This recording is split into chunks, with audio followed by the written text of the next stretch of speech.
Se não existe reencarnação, como explicar o sofrimento distinto de cada alma?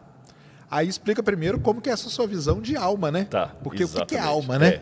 Eu acho que antes de explicar a minha visão de alma, eu acho que seria interessante até explicar a visão da reencarnação. Da reencarnação. Porque pode ser que uma galera que está assistindo a gente também nunca ouviu falar, Claro. né? Há vários grupos antigos que já falavam de reencarnação.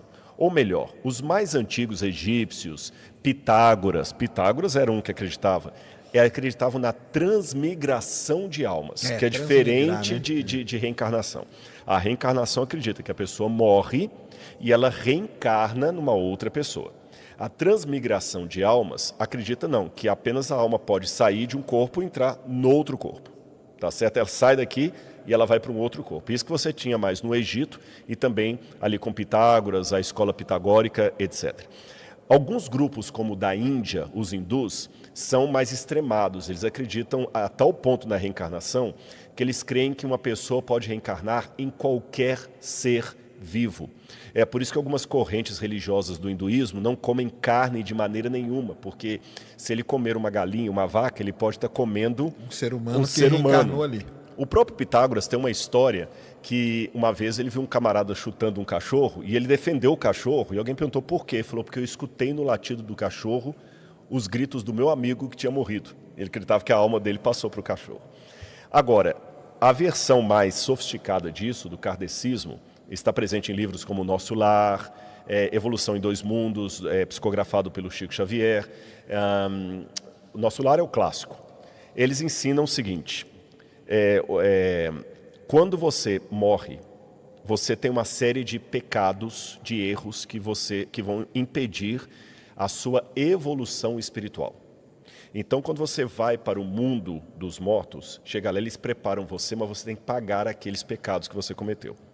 Então, a maneira de você pagar esses pecados, você reencarna, Entendi, tá certo? Numa situação em que você agora vai sofrer por causa do sofrimento, que você vai purgar a sua pena. Então, por exemplo... A segunda chance, não? A segunda chance.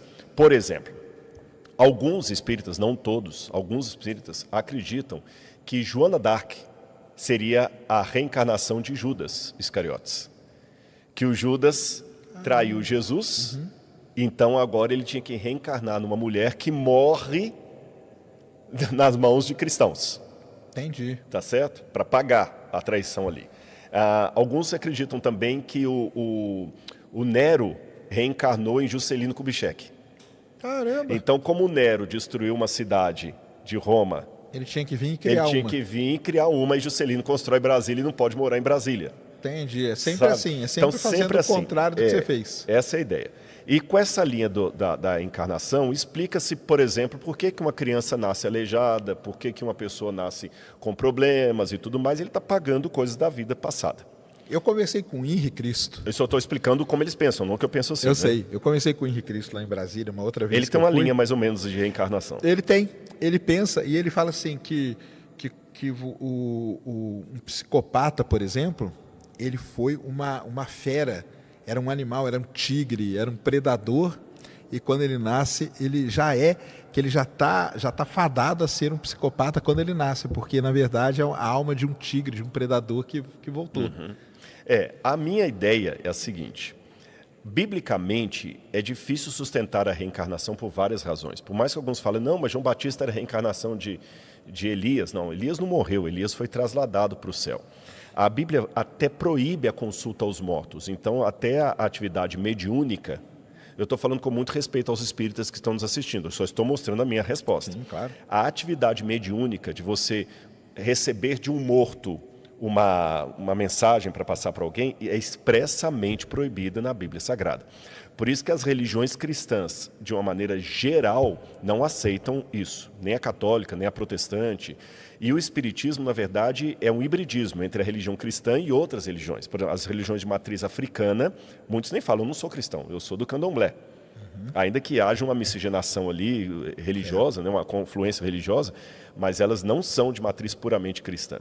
A Bíblia proíbe a consulta aos mortos, proíbe os feiticeiros, os médiuns. Deus sempre condenou os médiuns na Bíblia. Moisés proibiu os médiuns no meio de Israel, proibia a consulta aos mortos. A visão bíblica de salvação não é algo que eu possa fazer para pagar uma culpa passada. Entendi. Que quem pagou a culpa por todos numa morte expiatória foi Jesus na cruz do Calvário. Se eu puder pagar o meu pecado numa nova vida, então não precisava Jesus ter morrido na cruz do Calvário. Sem contar alguns problemas. Todo mundo tem pecados, tem problemas a resolver. Até Chico Xavier tinha problema. Aí o que acontece? Você vai ter que ficar vindo eternamente, sempre reencarnando, porque sempre vai ter alguma coisinha para pagar. Não, mas é que tem algumas penas que já prescreveram e que você já não precisa mais voltar por elas. Então, acredito que o Chico Xavier ele já está num plano que ele não precisa mais reencarnar. Não é? Bom, pode ser, mas biblicamente falando, a noção de alma não é uma entidade que vive fora do corpo e vai para outro corpo. Não. A Bíblia fala que Deus criou o homem do pó da terra, soprou nas narinas o fôlego de vida e ele passou a ser alma vivente, e não a ter uma alma. Tá certo? Então, biblicamente, eu não vejo confluência. Agora, a pergunta dele não foi essa, se compare biblicamente ou não. Como é que a gente explica esse sofrimento sem apelar para a doutrina da reencarnação? Eu digo o seguinte, a gente explica da seguinte maneira. O mundo, eu falei isso com o Serjão quando a gente estava conversando no Ciência Sem Fim, ele está num parênteses. E nesse parênteses da eternidade, nós estamos num parênteses na eternidade. O mundo está fora do propósito original de Deus. A única coisa que nós temos do propósito original de Deus é o instinto, que esse é inegável. Isso eu acho que o Sérgio concorda. Esse instinto nós temos. O instinto, essa vontade que ninguém ensina. Instinto é algo que ninguém ensina. A religião pode ser ensinada, os valores religiosos podem ser ensinados, mas o instinto ninguém ensinou. E nós nascemos com um instinto muito claro, que o Camus chamava de o mundo ideal e o mundo real. E quanto mais esses mundos estão distantes, maior é o nosso sofrimento. Então, no mundo ideal, é o mundo que Deus queria que fosse antes do pecado. E nós voltaremos para esse mundo real. Agora, para que esse mundo real volte e o sofrimento no mundo não seja permanente, Jesus morreu na cruz do Calvário para que todo o sofrimento no mundo seja uma coisa provisória. Dói, machuca.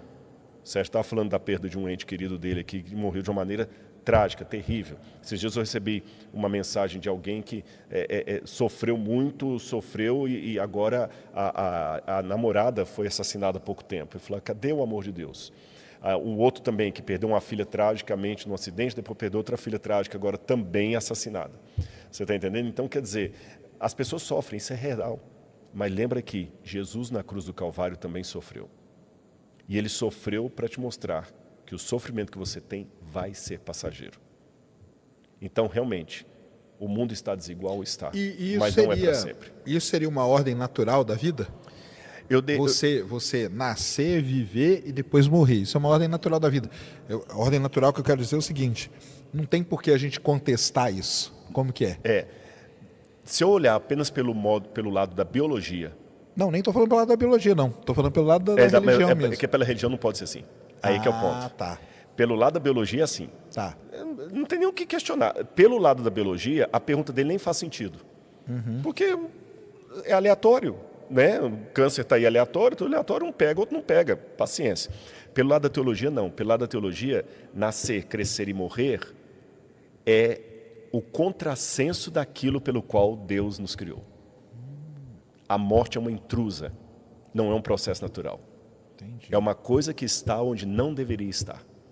E Deus vai trazer a juízo todas as obras justamente para que E o Apocalipse fala que o último inimigo a ser vencido é a morte.